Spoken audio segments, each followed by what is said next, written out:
आज हम लोग घटना चक्र का चैप्टर नंबर 3 यांत्रिकी पढ़ेंगे, जिसमें द्रव्यमान, बल, त्वरण, कार्य, ऊर्जा, संवेग, गति के बारे में पढ़ेंगे। ये सभी कंपटीशन वन डे एग्जाम के लिए इम्पोर्टेंट है।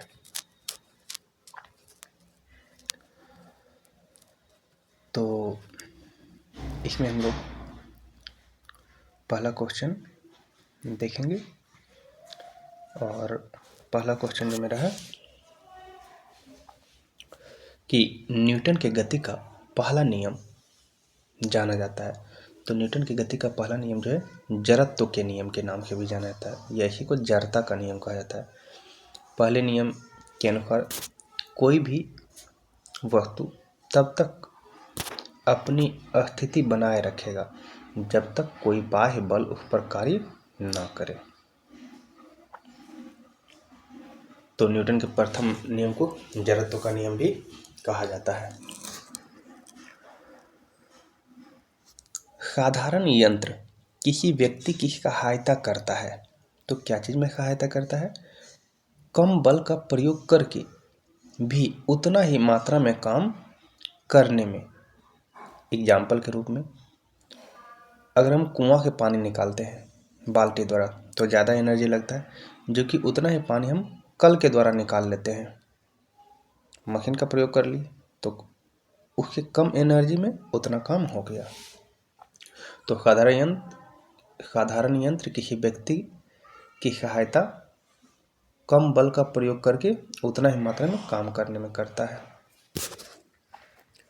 क्वेश्चन नंबर 3 देखेंगे। एक व्यक्ति एक संवेदनशील सेंसिटिव तराजू पर खड़ा है। यदि वह गहरी सांस अंदर लेता है तो तराजू की रीडिंग, तो अगर श्वास अंदर लेता है व्यक्ति तो तराजू की रीडिंग क्या हो जाएगा? बढ़ जाएगा। क्यों भाई? तो 1 लीटर जो हवा होता है उसका वजन होता है 1.225 ग्राम। तो 1.225 ग्राम व्यक्ति का वजन क्या होगा? बढ़ जाएगा। वजन तो बढ़ जाएगा लेकिन व्यक्ति का घनत्व घनत्व घट जाएगा, क्योंकि घनत्व बराबर क्या होता है? द्रव्यमान बटा आयतन। तो द्रव्यमान में थोड़ा सा परिवर्तन जबकि आयतन में ज़्यादा परिवर्तन हो जाएगा, तो व्यक्ति का घनत्व घट जाएगा। तो क्वेश्चन अगर पूछ दे कि जब हम श्वास अंदर लेते हैं तो घनत्व पर क्या प्रभाव पड़ेगा? तो घनत्व घट जाएगा। वॉशिंग मशीन का कार्य सिद्धांत है, तो ये अपकेंद्रण के सिद्धांत पर काम करता है। वॉशिंग मशीन क्या सिद्धांत पर काम करता है? अपकेंद्रण के सिद्धांत पर कार्य करता है। प्रक्षालन मशीन की कार्य प्रणाली का सिद्धांत है। प्रक्षालन, तो ये भी अपकेंद्रण पे ही कार्य करता है। प्रक्षालन मशीन क्या चीज पे काम करता है? अपकेंद्रण के सिद्धांत पे ही कार्य करता है। निम्नलिखित में कौन सी राशि वेक्टर नहीं है? वेक्टर नहीं मतलब स्केलर है। तो स्केलर क्वांटिटी क्या है? अदिश राशि। आयतन जो है अदिश राशि है। बाकी वेग, विस्थापन, बल, ये सब सदिश राशि। सदिश राशि उसको कहते हैं जिसके पास परिणाम और दिशा दोनों ही होती है, बोथ मैग्नीट्यूड एंड डायरेक्शन। जबकि अदिश राशि के पास सिर्फ परिणाम होता है, दिशा नहीं होता है। क्वेश्चन नंबर 7, निम्नलिखित में कौन सी एक सदिश राशि है? तो सदिश राशि क्या है? संवेग। संवेग बराबर क्या होता है? संवेग P बराबर होता है mv। P बराबर क्या होता है? m into v। अगर इसका मात्रक पूछ ले, SI यूनिट क्या होता है, तो m का क्या हो जाएगा? kg और v वेलोसिटी क्या हो जाएगा? मीटर पर सेकेंड। तो kg इंटू मीटर पर सेकेंड मतलब kg मीटर पर सेकेंड। और संवेग जो है एक वेक्टर क्वांटिटी सदिश राशि। क्यों? तो ये वेलोसिटी के कारण। वेलोसिटी क्या है? एक वेक्टर क्वांटिटी है, तो वेलोसिटी के कारण ये वेक्टर क्वांटिटी हो जाएगा, सदिश राशि हो जाएगा। निम्नलिखित में कौन ये राशि सदिश है? तो सदिश हम लोग देखें तो सदिश जिसके पास बोथ मैग्नीट्यूड और डायरेक्शन रहता है। तो विस्थापन, विस्थापन क्या होता है? इसके पास मैग्नीट्यूड भी और डायरेक्शन भी। तो ये सदिश राशि, बाकी समय, चाल, दूरी अदिश राशि है।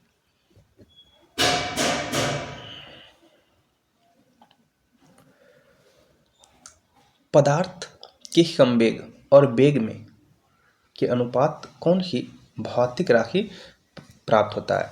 तो संवेग और वेग का अनुपात, तो P बराबर अगर हम लोग देखते हैं, P बराबर क्या होता है? M इंटू भी होता है बटा भी।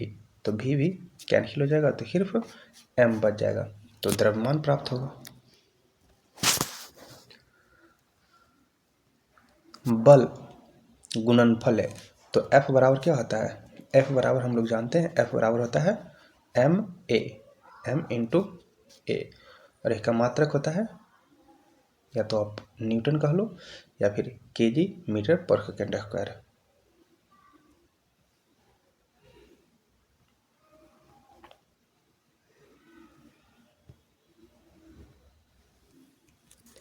यदि किसी घन के आयतन और पृष्ठ क्षेत्रफल को निरूपित करने वाली संख्याएं इक्वल हो तो उस घन के किनारे की लंबाई माप की इकाई में होगी। तो आपको पहले पता होना चाहिए कि घन का आयतन क्या होता है। तो घन का आयतन बराबर क्या होता है? L Q. आयतन जो होता है भी, तो भी बराबर क्या होता है? भी बराबर होता है एल क्यू।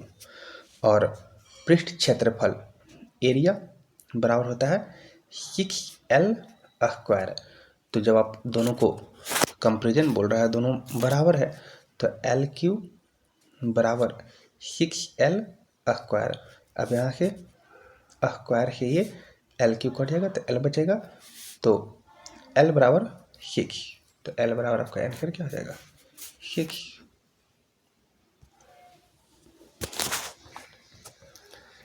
ऊर्जा संरक्षण का आशय है कि, तो ऊर्जा का ना तो सृजन होता है और ना ही विनाश किया होता है। Energy can nether be created NOR be destroyed. Option number D. हवाओं की ऊर्जा होती है, तो हवा गति में रहता है, तो हवाओं की ऊर्जा गतिज ऊर्जा होती है। हवाओं की ऊर्जा केवल गतिज ऊर्जा होती है, और गतिज ऊर्जा काइनेटिक एनर्जी बराबर हम लोग जानते हैं हाफ एम भी स्क्वायर होता है।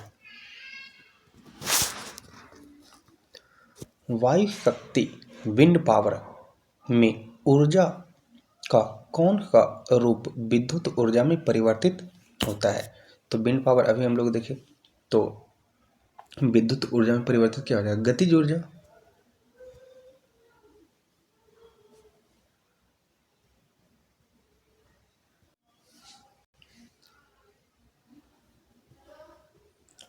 अगला क्वेश्चन हम लोग देखेंगे, बोल रहा है एक ट्रेन जैसे ही चलना आरंभ करती है उसमें बैठे हुए यात्री का सिर पीछे की ओर झुक जाता है। इसका कारण क्या है? तो व्यक्ति अस्थिर जड़त्व में था ट्रेन के साथ, ट्रेन चलना चालू कर दिया तो व्यक्ति जिस सीट पे बैठा हुआ था वो तो मूवमेंट में आ गया, जबकि ऊपर का हिस्सा मूवमेंट में नहीं, वो अस्थिर जड़त्व में बना रह गया। इसलिए ऊपर का हिस्सा जो है पीछे की ओर झुक जाता है। तो ये अस्थिर जड़त्व के कारण होता है।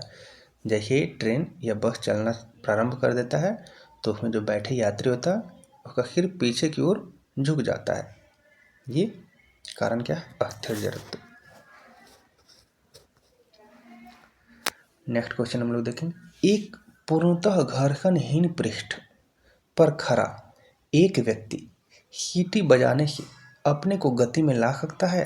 कथन है, तो हाँ ला सकता है, क्योंकि जब सीटी बजेगा तो आप हवा जिस डायरेक्शन में दोगे उसके अपोजिट डायरेक्शन में आप भी गति करोगे तो ये सही है। यदि किसी तंत्र पर कोई बाह्य बल क्रियाशील नहीं है, तो ये मेरा सही हो गया है फर्स्ट क्वेश्चन। बोल रहा है सेकेंड रीजन, यदि किसी तंत्र पर कोई बाह्य बल क्रियाशील नहीं है, कोई बाह्य बल क्रियाशील नहीं है, तो इसका संवेग H परिवर्तित नहीं होता। हाँ, बाह्य बल अगर क्रियाशील नहीं है तो संवेग में परिवर्तन नहीं होगा, वेलोसिटी में परिवर्तन नहीं होगा, तो परिवर्तन नहीं होगा, तो भी सही है, लेकिन एक दूसरे से रिलेटेड नहीं है, तो ये ऑप्शन नंबर बी हो जाएगा।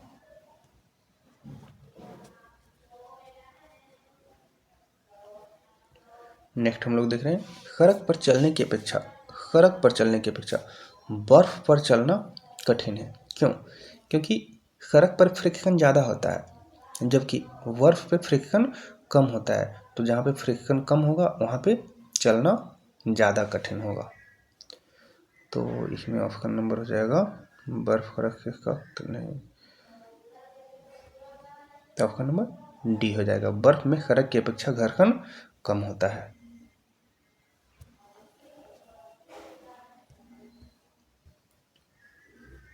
फिर ये कथन दिया हुआ है, बोल रहा है भरी हुई गाड़ी काट को चलने में उस समय चलायमान रखने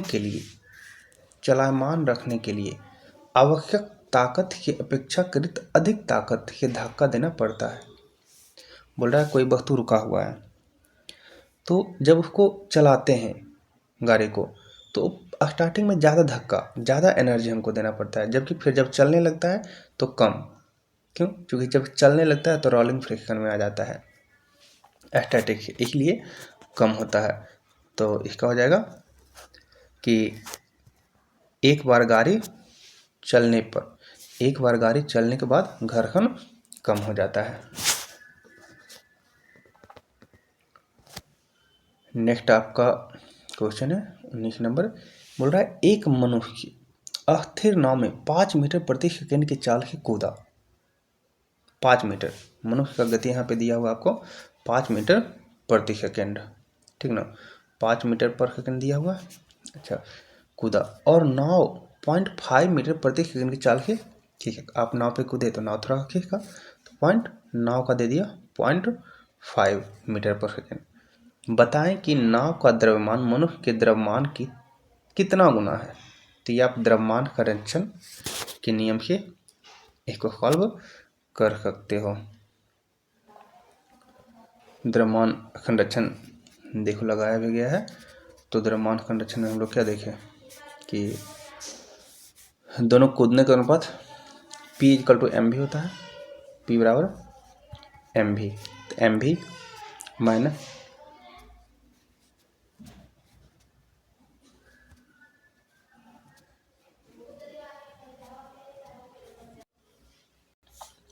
तो यहाँ पे कूदने से पूर्व और कूदने के पूर्व 0 और कूदने के बाद भी 0 होना चाहिए, तो P = m1 × v1, P1 बराबर, और फिर P2 = m2 × v2। अब दोनों को घटा दिया गया है और n का वैल्यू कैलकुलेट कर लिया गया है, तो n का वैल्यू कितना आ गया 10।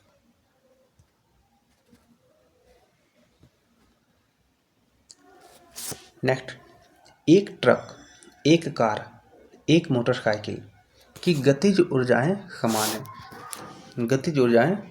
है। यदि समान अवरोधक बल लगाए जाएं तो वे क्रमशः x, y और z दूरी पर रुकें। तो आपको पूछ रहा है कि वो x, y, z दूरी पर रुके तो दूरी क्या होगा, बराबर, कम, या फिर क्या होगा अनुपात इसका। तो देखिए आपको बोल दिया है कि ये गतिज ऊर्जा जो है ये सबका क्या है, समान है, और गतिज ऊर्जा हम लोग जानते हैं काइनेटिक एनर्जी बराबर होता है 12 mv²। तो जब ये टोटल सबका इक्वल है तो ये जब गतिज ऊर्जा बराबर है और समान अवरोध हम लगाएंगे तो सब बराबर दूरी पे रुकेंगे, ठीक ना। तो x बराबर y बराबर z होगा। फिजिक्स में थोड़ा सा कैलकुलेशन रहता है, तो इसमें क्वेश्चन को समझना और बनाना ज़्यादा ज़रूरी होता है, रट्टा मारना सब कुछ संभव नहीं है। देखिए नेक्स्ट क्वेश्चन हम लोग का है, दो द्रव्यमान समान द्रव्यमान की वस्तुओं की गतिज ऊर्जा का अनुपात दिया गया है, काइनेटिक एनर्जी का अनुपात दिया गया है। अब काइनेटिक एनर्जी आप ले लो K1 और K2 ले लो, तो 4:9 दिया गया हुआ। अब काइनेटिक एनर्जी बराबर जानते हैं mv² होता है, तो mv² बटा mv2 का स्क्वायर ले लीजिए। गतिज ऊर्जा समान द्रव्यमान समान द्रव्यमान कट गया, तो V1 बटा V2 का स्क्वायर, जब स्क्वायर हटाएंगे तो इधर क्या आ जाएगा, रूट आ जाएगा। तो इतना का 4/9 का रूट जब हम लोग करेंगे तो 2/3 आ जाएगा, तो 2:3 आंसर हो जाएगा। ये आप बना सकते हैं, कैलकुलेशन कॉपी पे कर लीजिएगा। जब एक व्यक्ति कार में जो विराम में बैठा है, सड़क के कार के 4 पहियों में से प्रत्येक पर प्रतिक्रिया R है। जब कार सीधी समतल सड़क पर चलेगी तो आगे पहियों में प्रत्येक पर प्रतिक्रिया में क्या परिवर्तन आएगा। तो प्रतिक्रिया में जो परिवर्तन आ गए यह R से कम होगा। नेक्स्ट 23 नंबर क्वेश्चन, तेल से अंततः भरा हुआ तेल का एक टैंकर समतल सड़क पर आगे की ओर एक समान त्वरण से जा रहा है, तेल का मुक्त पृष्ठ क्या होगा। तो मुक्त पृष्ठ क्या होगा, क्षैतिज बना रहेगा, नहीं, क्षैतिज के इस प्रकार आनत होगा कि पिछले सिरे पर कम गहराई होगा। अच्छा नेक्स्ट, क्षैतिज के इस प्रकार आनत होगा कि पिछले सिरे पर अधिक गहराई, तो हाँ पिछले सिरे पे अधिक गहराई होगा। यही इनका याद कर लीजिए कि तेल के अंततः भरा हुआ एक तेल टैंकर जब समतल पर सड़क पर एक समान त्वरण से चलता है तो पिछले सिरे पे अधिक गहराई और अगले सिरे पे ऊंचाई रहेगा। नेक्स्ट क्वेश्चन नंबर 24, एक तीक्ष्ण वृत्ताकार पथ पर तीव्र गति से जाता हुआ 4 पहियों वाला वाहन, इनमें कौन सा कथन सही है। तो देखिए बाहरी पहियों पर उल्टेगा, तो जी हाँ, अगर कंडीशन ये दिया हुआ कि वृत्ताकार पथ पर तीव्र गति से जा रहा है तो ये अगर उल्टेगा तो बाहरी पर उल्टेगा, अंदर की पहियों पर उल्टेगा नहीं, जब पाला कही हुआ तो गलत होगा। बाहर की तरफ फिसलेगा, जी हाँ, जब उलट रहा है बाहर की तरफ तो ये फिसलेगा भी बाहर की तरफ, तो 1 सही हो जाएगा और 3 सही हो जाएगा, अंदर की तरफ नहीं फिसलेगा।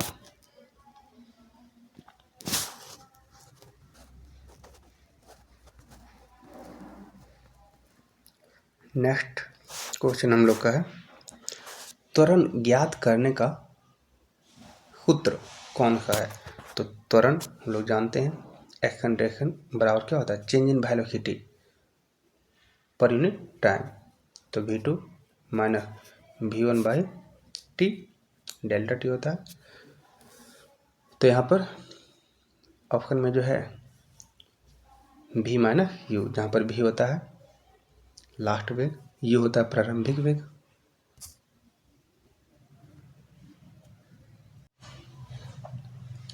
और इस तरह ये चैप्टर मेरा एंड हो गया। नेक्स्ट हम लोग पढ़ेंगे गुरुत्व के अधीन गति, ये हम लोग अगले वीडियो में देखेंगे। अपने सुझाव और शिकायत कमेंट में ज़रूर करें। धन्यवाद।